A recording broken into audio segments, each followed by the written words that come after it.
Jaya Radha Madhava Kunja Bihari.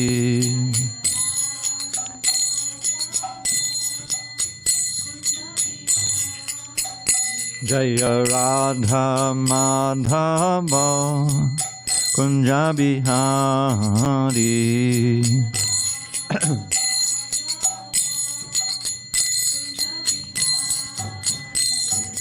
Gopi Janavallabha Girivaradhari.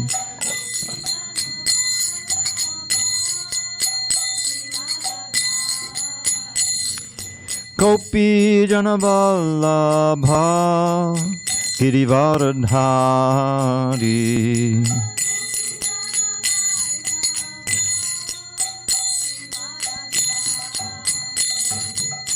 Yashodanandana Brajajana Ranjana.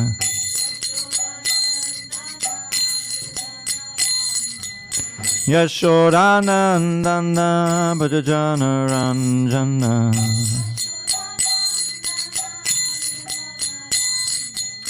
Yamunatira Vanachari.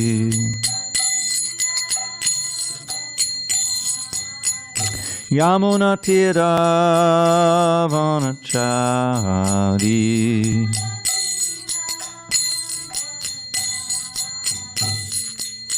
Hare Krishna, Hare Krishna, Krishna Krishna, Hare Hare, Hare Rama, Hare Rama, Rama Rama, Hare Hare.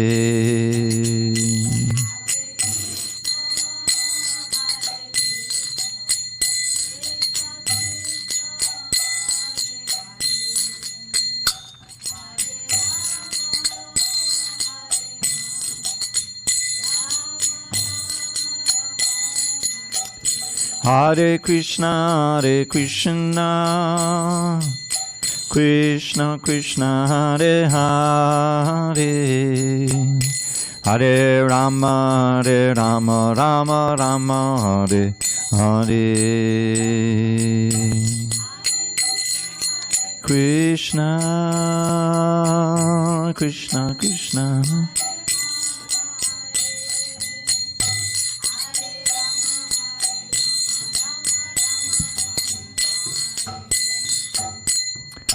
Jaya Radha Madhava Kunja Bihari.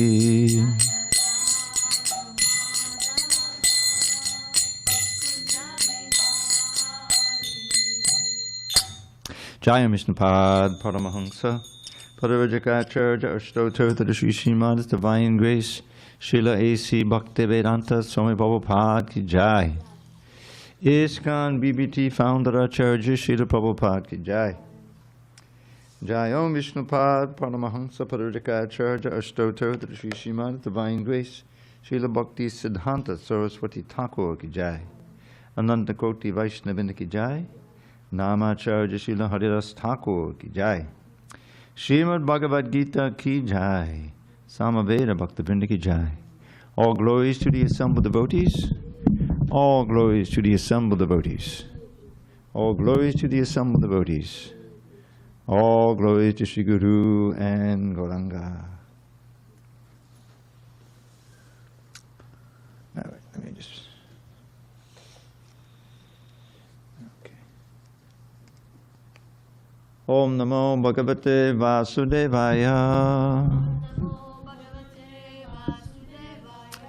Om Namo Bhagavate Vasudevaya. Om Namo Bhagavate Vasudevaya.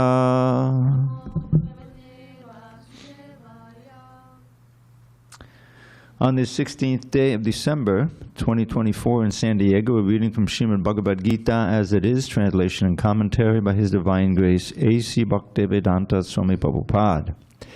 And we are in chapter 16, the divine and demoniac natures. Text number 4 at the bottom of page 621.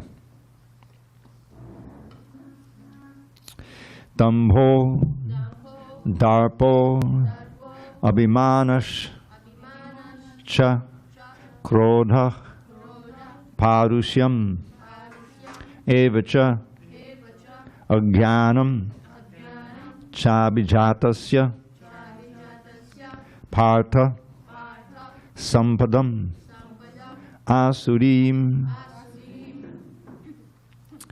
Dambho Darpo Bhimanascha, Krodhak Parushamevacha, Ajnanam Chabijatasya,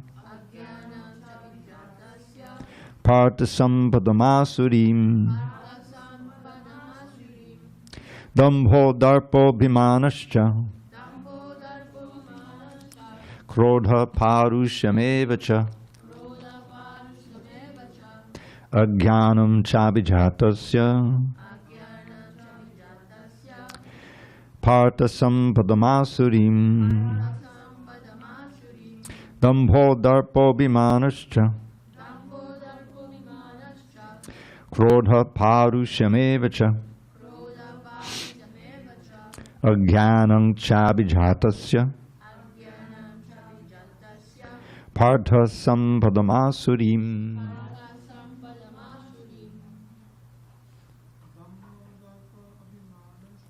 Dambho Darpo Bhimanascha, Krodha Parushamevacha, Ajnanam Chabijatasya, Partha Sampadamasurim.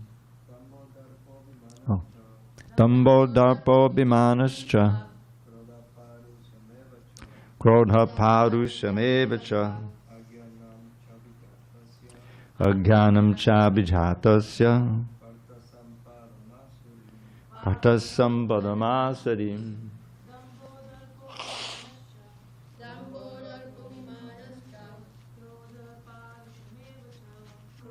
Parushamevacha, Ajnanam Chabijatasya, Partha Sampadamasurim. Dambho Darpo Bhimanascha, Krodha Parushamevacha, Ajnanam Chabijatasya, Partha Sampadamasurim.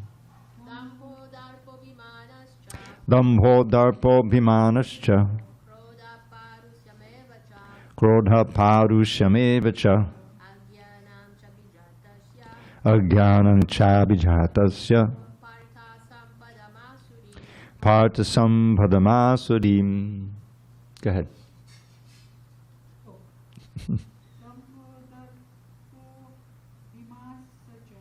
Dambho Darpo Bhimanascha, Krodha Parushamevacha, Ajnanam Chabijatasya, Partha Sampadamasurim. Chad.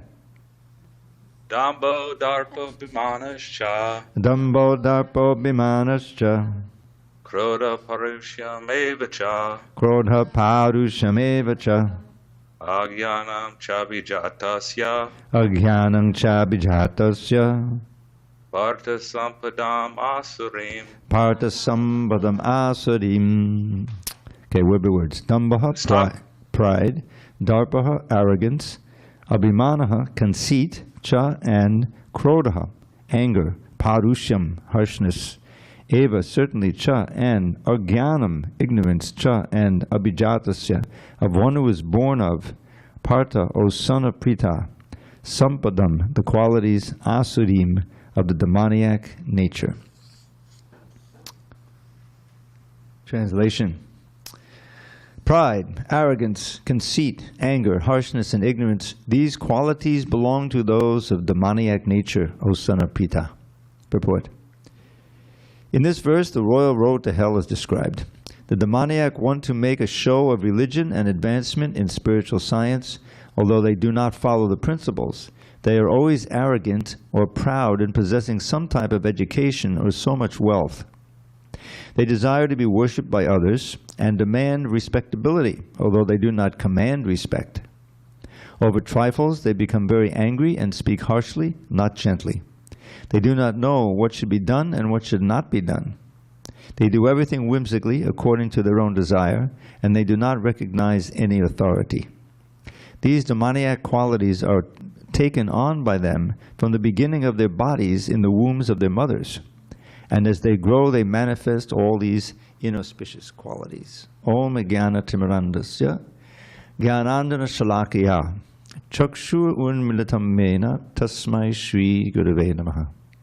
I was born in the darkest of ignorance, but my spiritual master Srila Prabhupada opened my eyes with the torchlight of knowledge. I offer my humble obeisance unto him and all members of Sri Parampara.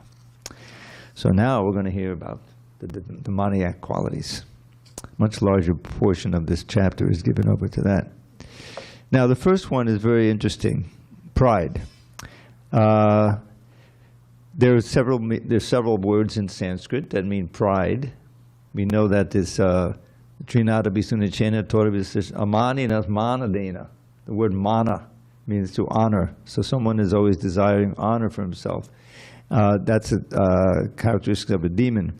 Now in the first sentence, first two sentences, the Prabhupada is describing what this damba means. And it's more than just ordinary pride. It's what we call false pride. Someone who is proud of something that he doesn't really have. In other words, a hypocrite. Someone who is putting on a show of religiosity especially, but who doesn't deserve it.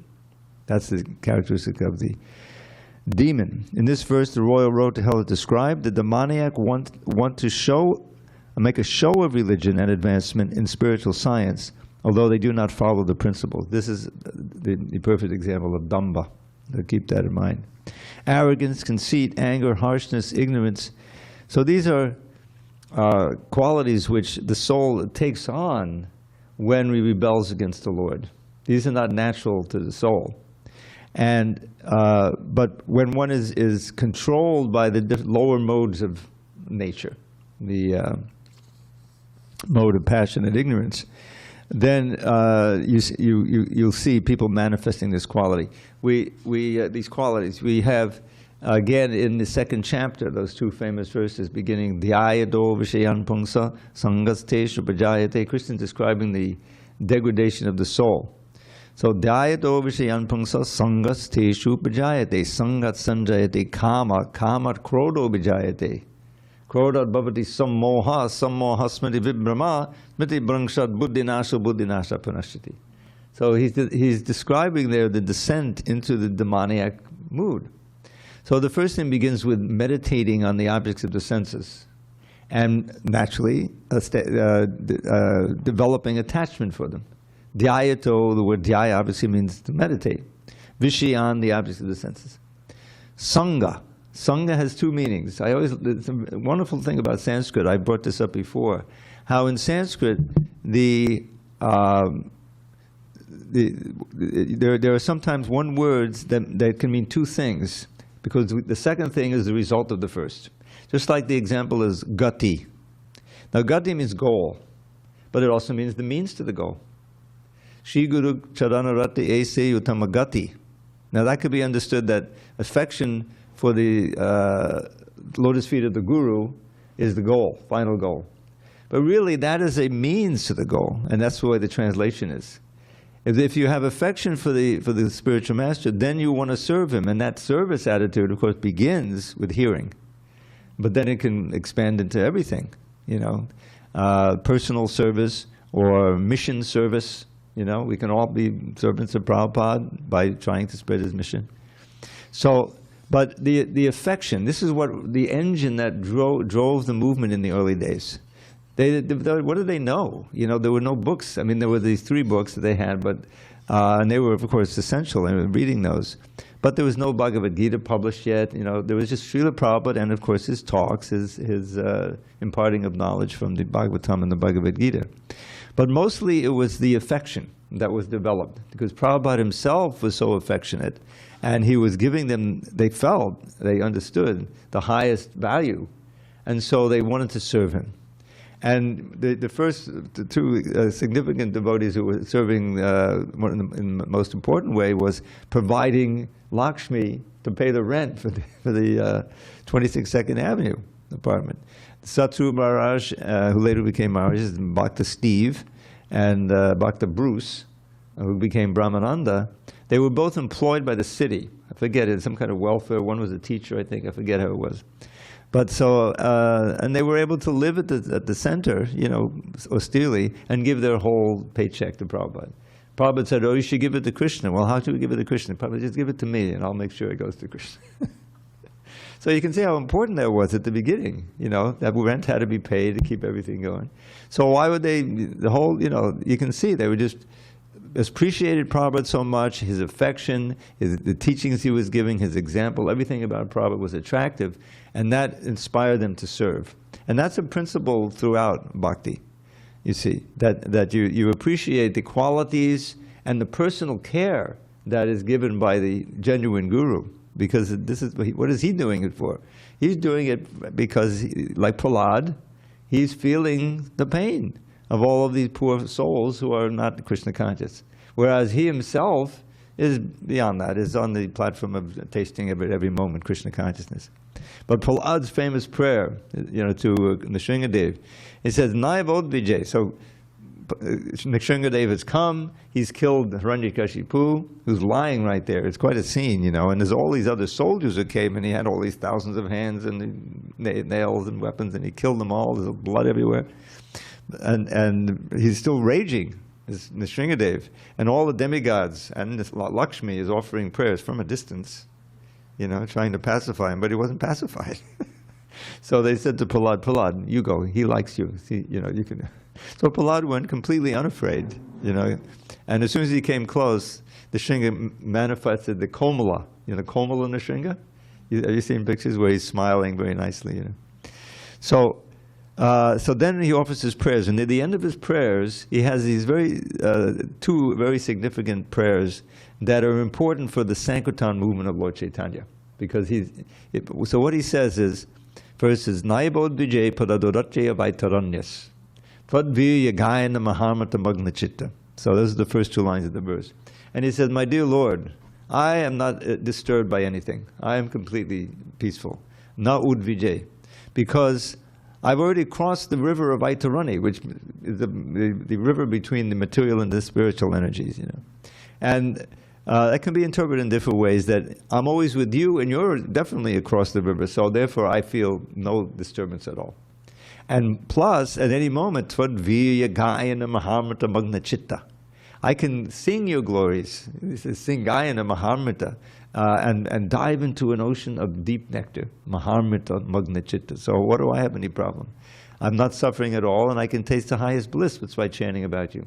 And yet then he says something very interesting. Shoche, shoche, that means I'm lamenting. What are you lamenting about? You can be shoche tato vimukachetasa indriyata maya sukhaya badamudvato vimudhan. I am lamenting for these poor souls who have turned away from you, vimukachetasa, for the sake of indriyarta, sense gratification. Maya sukhaya bodam udvahato vimudhan.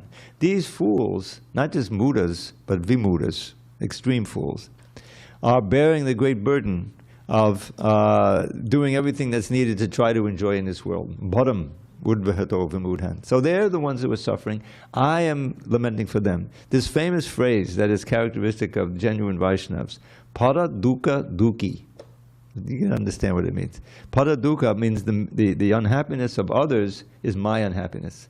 That's called perfect empathy. You're feeling what others are feeling. If they're joyful, you're feeling joyful. But if they're in pain, you're feeling pain, you see. So everybody's suffering. One thing is, so the real devotees, the genuine devotees, and we find it among all the great devotees, just like the six Goswamis and even Lord Chaitanya, and all of them, you know, because he's God himself. But he's manifesting this great concern for the fallen souls. Therefore he appears, Krishna appears as Lord Chaitanya, to take the trouble to preach, go to South India, take sannyas and all these things. He's Krishna. He doesn't have to do that. But he's doing it for the poor souls, to enliven them. And it's working. They all became very ecstatic, dancing and chanting. So that's all of that is completely absent in the demons. I don't know if you remember, if you know, the Nazis, that was, a very black period in the last century. But they had a phrase that was applied to them, or a word, Schadenfreude. You know what Schadenfreude means? Exactly. Paradukkha sukhi, to take pleasure in others' pain. That's the status, there's a horrible, low, demonic thing. To actually take pleasure in others' pain, it just makes your skin crawl to think about that, isn't it? So, but it's just the opposite of paradukkha dukhi. It's literally paradukkha sukhi. And so that's the demoniac nature, is that I'm on top and I can cause so much suffering and exploit, like that. So that'll be described here as we go on. Okay, 5. Daivi sampad vimokshaya nibandhaya surimata mashucha sampadham daivim abhijato sipandava. The transcendental qualities are conducive to liberation, whereas the demoniac qualities make for bondage. Don't worry, do not worry, O son of Pandu, for you are born with the divine qualities. Purport. Lord Krishna encouraged Arjuna by telling him that he was not born with the demoniac qualities. His involvement in the fight was not demoniac, because he was considering the pros and cons. He was considering whether respectable persons such as Bhishma and Drona should be killed or not. So he was not acting under the influence of anger, false prestige, here's the false prestige, or harshness. Therefore, he was not of the quality of the demons. For a Kshatriya, a military man, shooting arrows at the enemy is considered transcendental, and refraining from such a duty is demoniac. Therefore, there was no cause for Arjuna to lament. Anyone who performs the regulative principles of the different orders of life is transcendentally situated. So, Krishna is encouraging Arjuna, don't worry, you have Daivi Sampad. Sampad means something you have of value. And he has the divine qualities which lead to liberation, as opposed to the demonic qualities which keep one tightly bound in this material world. Dval bhuta sargar lokesmin daiva asura evacha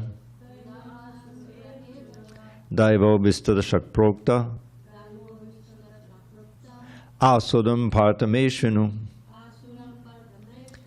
O son of Pritha, in this world there are two kinds of created beings.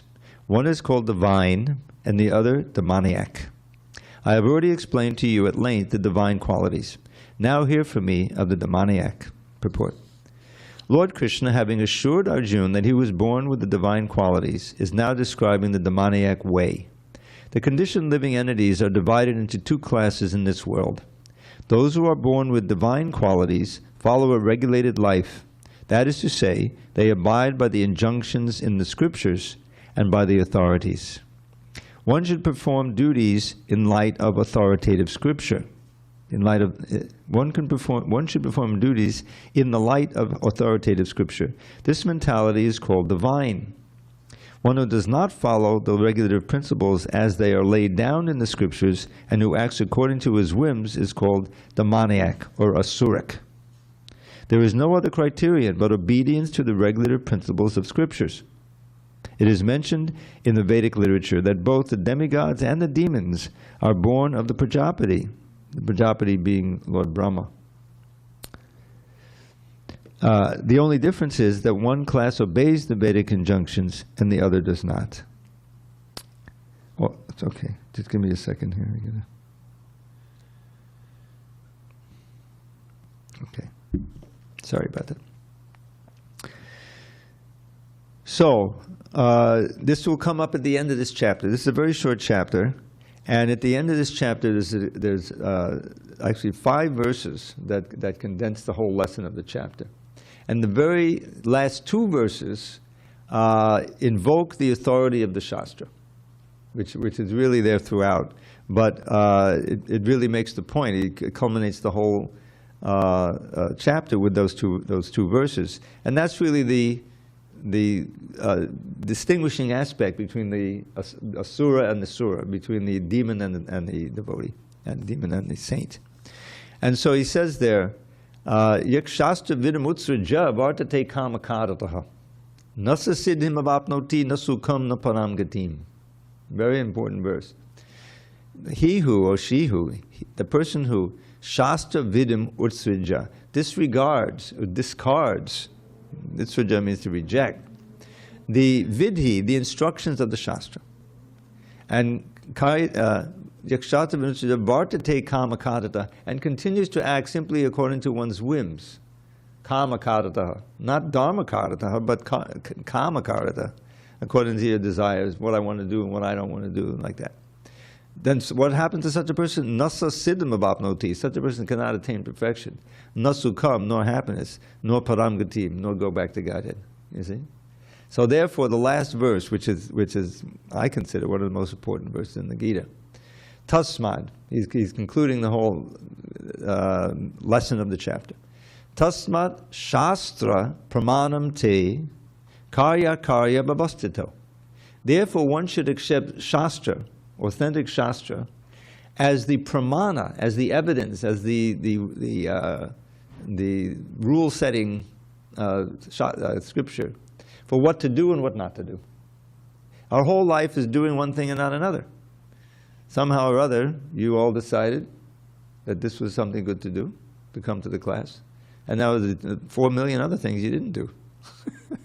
So you're doing one and not the other, and you realize, and you can see, doing one, doing that, this creates your whole life decision, right? You make a decision this way and you go off that way, and you can ruin your life. But if you decide to go this way, then you become successful. One thing leads to another. It often happens that way.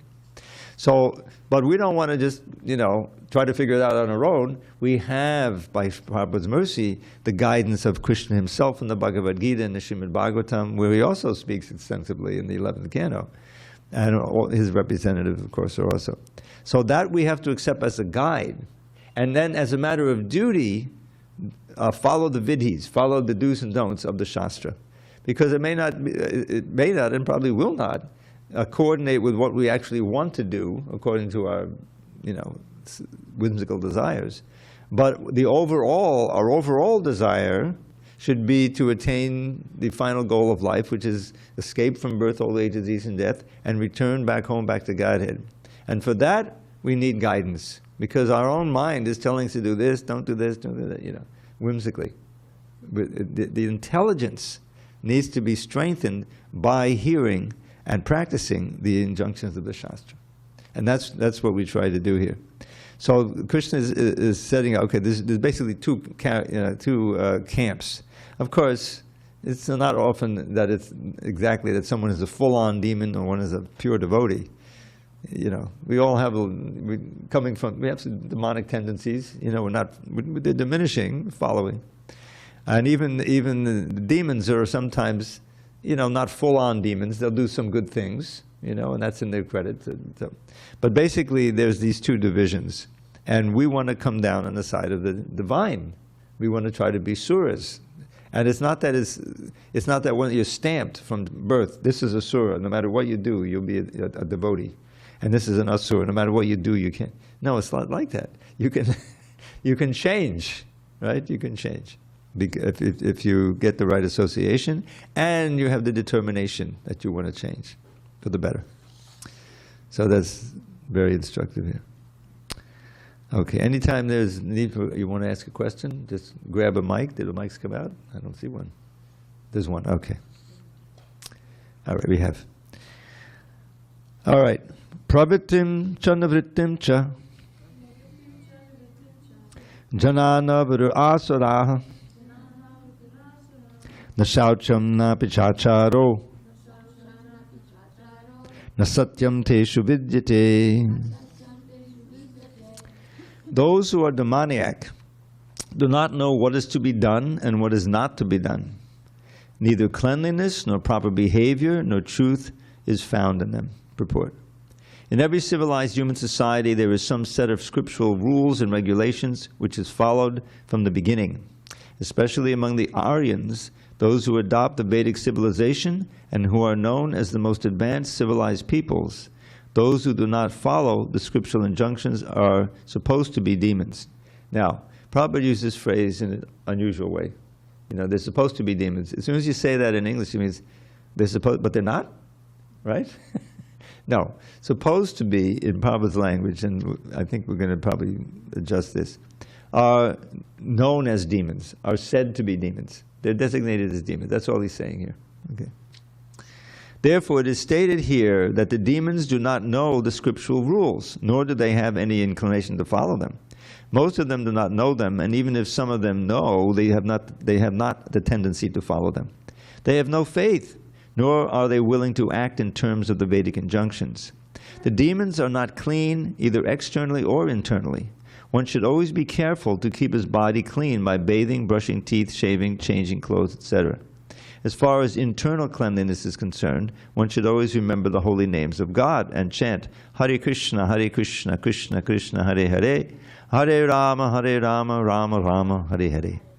The demons neither like nor follow all these rules for external and internal cleanliness.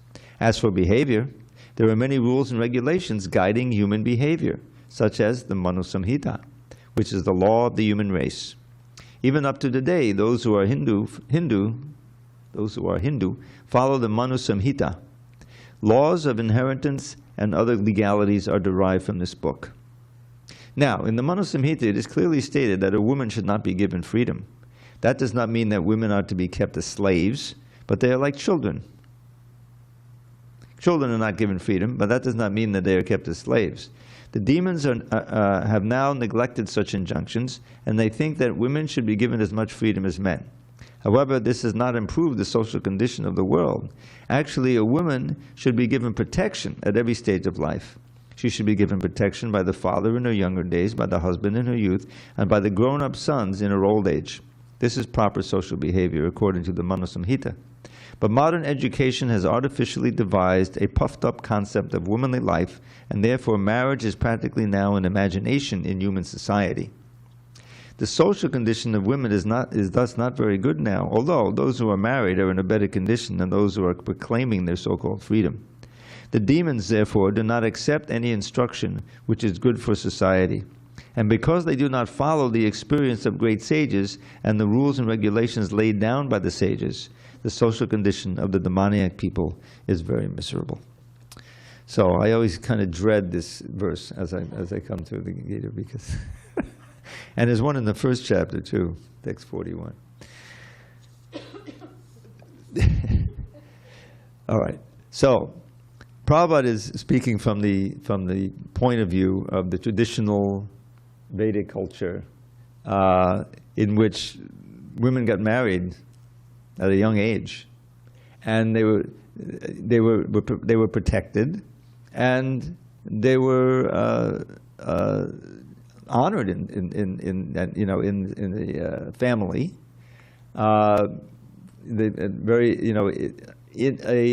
Irreplaceable and essential function of the women, or duty of the women, raising the children, obviously. So in the modern age, you know, I'm not going to make any judgments. Obviously, all of you are very fortunate women, and those who are listening on there.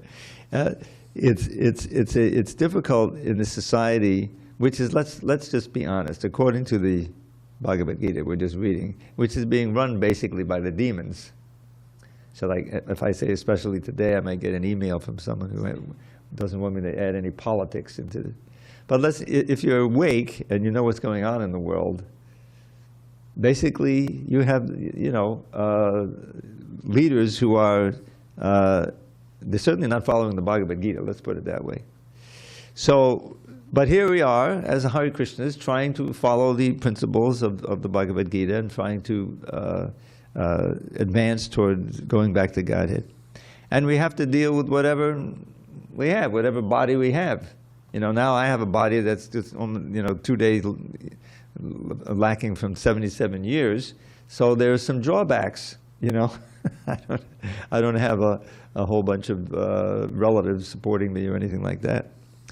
But by the grace of Srila Prabhupada and Krishna, I've been able to do something for the movement for the last 51 years, 2 years. And I'm going to try to do that until my last breath, you know.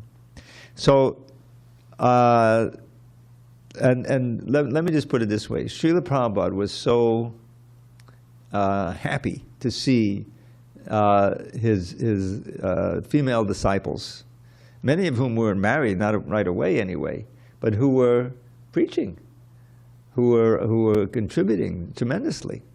And I like to point out, if you may not know this, but in America, there are at least half a dozen, if not more, temples that are run by women.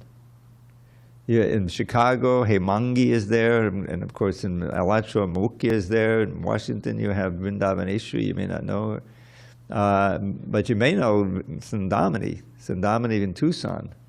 And they're building a big temple, and they just opened a senior care facility for all the devotees, you know. And she's, you know, they're all wonderful devotees, let's put it this way. And the movement would, I don't know how ISKCON America would go on without, and there's another one that just, oh yeah, right here in Denver. There's a couple there, and the last thing I know, because every month we put out a North American BBT newsletter. That's in the list of temples at the end, how many books they distributed and so forth, you know. And so Denver is always there, and it's always being, I think, Tushta Krishna and his wife. I forget her name now. But the last one, Tushta Krishna wasn't there. It was just his wife was listed. So I don't know. Maybe he retired or whatever. I don't want to jump to conclusions. But the point is that women in this movement have performed an essential service. And in the early days, my goodness, Yamuna Devi was so important, took an important role.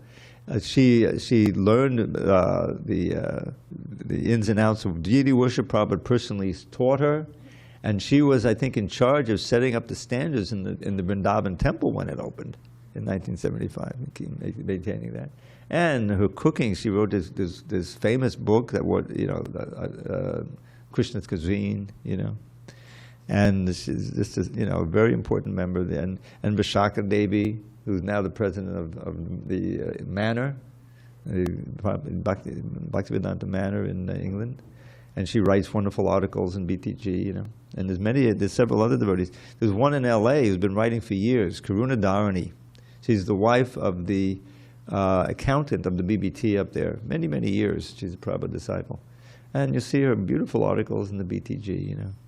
So women occupy a very essential role in this movement, and my goodness, all the books that have been distributed, you know, by the ladies have been very huge. I remember this one lady named Mula Prakriti, who became well known because she wrote a book.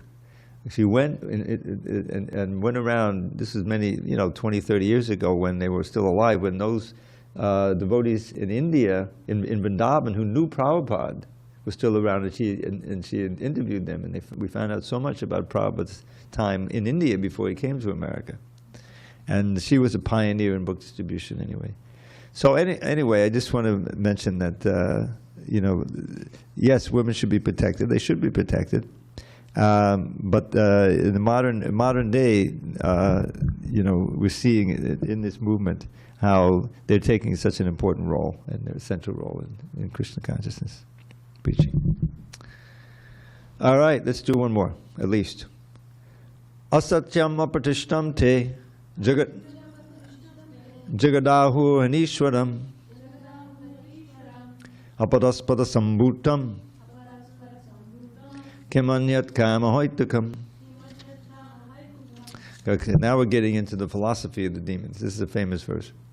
They, the demons, say that this world is unreal, with no foundation, no God in control. They say it is produced of sex desire and has no cause other than lust. Purport. The demoniac conclude that the world is a phantasmagoria. There is no cause and effect, no controller, no purpose. Everything is unreal. They say that this cosmic manifestation arises due to chance material actions and reactions. They do not think that the world was created by God for a certain purpose. They have their own theory, that the world has come about in its own way and that there is no reason to believe that there is a God behind it. For them, there is no difference between spirit and matter, and they do not accept the Supreme Spirit. Everything is matter only, and the whole cosmos is supposed to be a mass of ignorance. According to them, everything is void, and whatever manifestation exists is due to our ignorance in perception. They take it for granted that all manifestation of diversity is a display of ignorance, just as in a dream we may create so many things which actually have no existence. Then, when we are awake, we shall see that everything is simply a dream. But factually, although the demons say that life is a dream, they're very expert in enjoying this dream. And so instead of acquiring knowledge, they become more and more implicated in their dreamland. They conclude that as a child is simply the result of sexual intercourse between man and woman, so this world is born without any soul. For them it is only a combination of matter that has produced the living entities, and there is no question of the existence of the soul. As many living creatures come out from perspiration and from a dead body without any cause, the whole living world has come out of the material combinations of the cosmic manifestation. Therefore, material nature is the cause of this manifestation, and there's no other cause. They do not believe in the words of Krishna in the Bhagavad Gita, Mayadhyakshena prakati suyate sachadasadam. Under my direction, the whole material world is moving. In other words, among the demons, there is no perfect knowledge of the creation of the world. Every one of them has some particular theory of his own. According to them, one interpretation of the scriptures is as good as another, for they do not believe in a standard understanding of the scriptural injunctions. So this is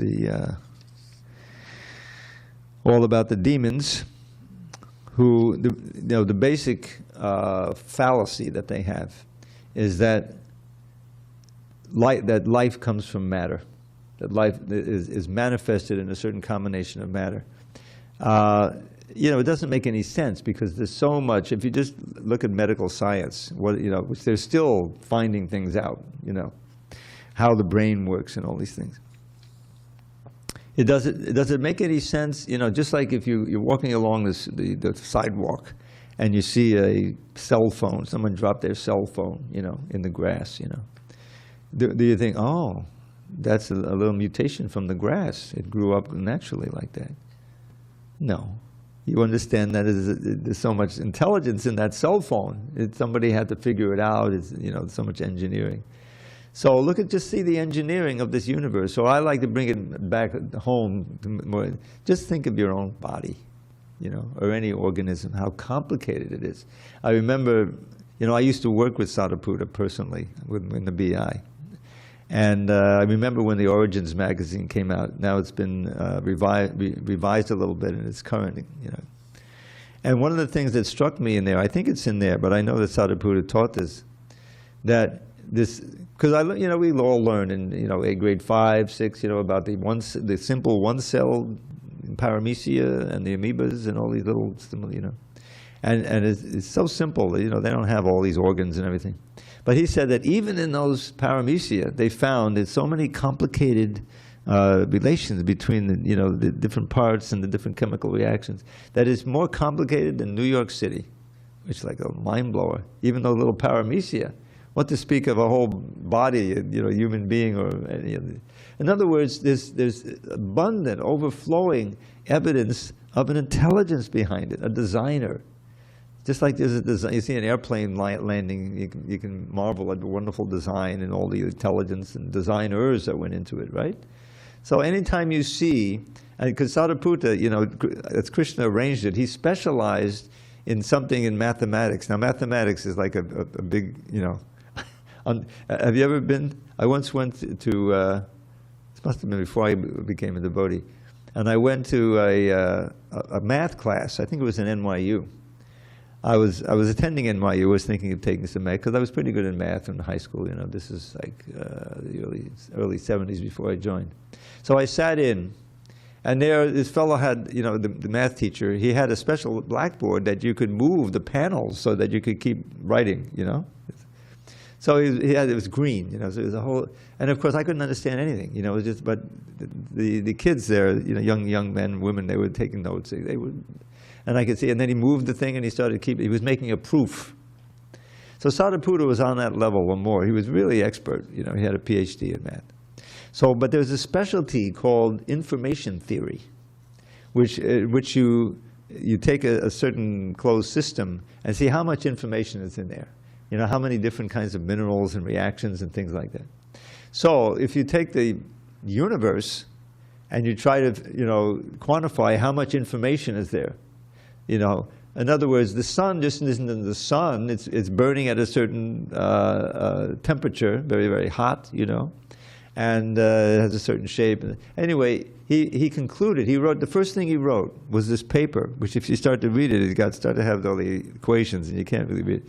But I trust that he was accurate. He said, proof by information theory that life cannot arise from matter. Because he's looking at the universe as it is. So there's so much information in it. And what to speak of the living organisms in there, that there's so much information in our body. How do you think they regulate the temperature? You think that someone figured out how to do that, or just happened by chance? The first 100,000 million people were born, they couldn't regulate the temperature, so they got too cold or too hot and they died. No. It's built in. So it makes no sense at all when you just think about it. All of the things, not just human bodies, but all of that we, both the animate and inanimate. Of course, the buildings obviously take so much attention. That's what we know.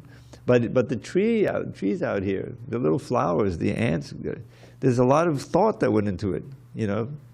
But who's the thinker? Who's the intelligence that was behind the construction of it? That's God. You know the answer? Oh, go ahead. But we have an audience, believe it or not, on YouTube. So let them hear the question. So my question was, is ignorance just a lack of intelligence? Yes, but it can be something called willful ignorance. You don't want to know, because you realize, if I know about this, then I can't feel free to do whatever I want. This is why people, they blanch when they see this. Oh, there's a God I have to surrender to? Forget it. I can't do what I want, then I'll be miserable. I won't be free. We had a bhakti here once. I won't name any names. I never name any names. But it was before the pandemic, let's put it that way. And he was doing great. He was dancing and chanting and everything. And he loved that verse at the beginning of the 9th chapter where it says, Rajavidya Rajagudya Pavitram Minamutam Pratyakshabagamam Damyam Susukam Kartam Abhyam. It is joyfully performed, you see? And he would dance enthusiastically, and he seemed to be doing very nicely. But the one problem I noticed, he had trouble reading. He was from a foreign country, plus he had dyslexia. It was difficult for him to read. Anyway, eventually he left, and then I heard that he met Balaram, and he was now he was coupled up with some girl, and he had become a Christian. He was into his Christian faith, like that supposedly. So Balaram, he said, "Let's go for a walk, Balaram." So Balaram was walking with him, and then he started, downgrading, kind of criticizing the bhakti, and it was just like a slave mentality.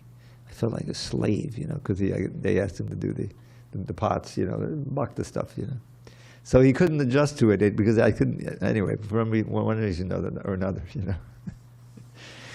But this is the problem with the demons, because the real point of bhakti is that we're completely dependent at every moment on Krishna. All of us took so many breaths while we've been here. Where do we get the air? Where do you think it came from? Krishna, All the fact that it's not too hot, not too cold in here. Now it's warm, nice and warm. That's all coming from Krishna. In other words, we're completely dependent on our heart beating another beat. Everything, and yet we're pretending to be independent. You see, it's silly. And when you realize that, and you're in the company of someone who has realized it, and you see the qualities and how peaceful they are, and knowledgeable, and convinced, you can realize that this demoniac spirit is just an extreme example of the modes of passion and ignorance. You see, and we have so many wonderful examples in the Shastra. Hiranyakashipu. The very name tells you he's a demon. He's interested in gold and soft bedding, and as Prabhupada said, obviously the bed companion, you know, that's why he has a name, Hiranyakashipu. And his brother was named Hiranyaksha, always looking for more gold, you know. That's why the earth fell down into the Godavardak Ocean.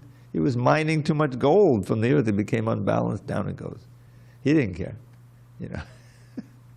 So this is the demonic mentality becomes fixed on I want to enjoy, and I'll dominate, you know, and until finally, you know, the fortunate ones are ones that were killed by Krishna, you know, then they get benefit.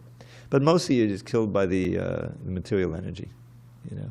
And chances are very good in this, especially in this age, that you'll lose the human form of life, the great treasure that we have. All right, it's getting late. So, did I answer your question? Yes. Okay, because I. Yes, yeah, willful ignorance, exactly. Gaur-Keshava? Gaur-Keshava Prabhu, do you have a question or a comment? He's too shy. Hare Krishna Prabhuji. Hari Bol. Yes, Prabhu. So I have just one quick question, and such a nice, after hearing your class, we are feeling that we are in the San Diego temple. And you can't believe every single day our family are missing San Diego so much. Anyway, it's like, you know, the mood of separation. But if we know that eventually the gopis, they brought Krishna back. He went actually back to Vrindavan. So you just keep desiring that, and we're missing you guys also. You know, I'm always expecting Vrinda and Mukunda to run into the temple just before Mangalartik like they used to do. And Gaur-Keshava, I haven't played the flute since Gaur-Keshava left. I'm forgetting how to play the flute. Plus, every day I'm thinking about that wonderful palak, you know, potato. You know, Prabhu, that Sunday, yesterday I made that same sabji, and I was all that whole time I was preparing that sabji, and I was remembering you only. All right. Gaur-Keshava Prabhu asked me for that, to make that sabji for that Hari Bilas Maharaj. Okay. Yeah, so I was preparing and I was just remembering you only. All right, give my regards to Gaur. Is he there? Gaur-Keshava? Oh, yeah. Maybe I'll just call him, Prabhu, just... Okay. I'm sorry. It's kind of a... All right, it's getting a little late. All right, we have another class tomorrow, so you can look in, because it's time to give a little poem, otherwise I can't end the class. Yes, Prabhuji.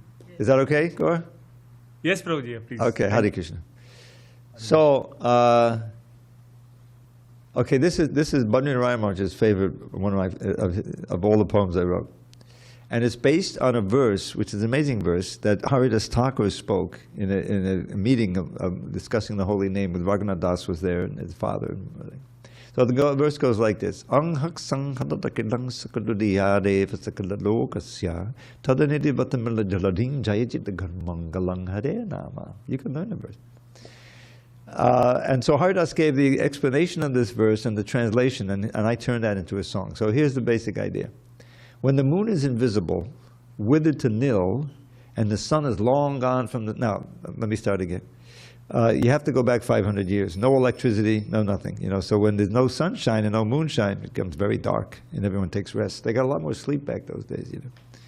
When the moon is invisible, withered to nil, and the sun is long gone from the sky, then an ocean of darkness envelops this world, and the timorous fear they might die.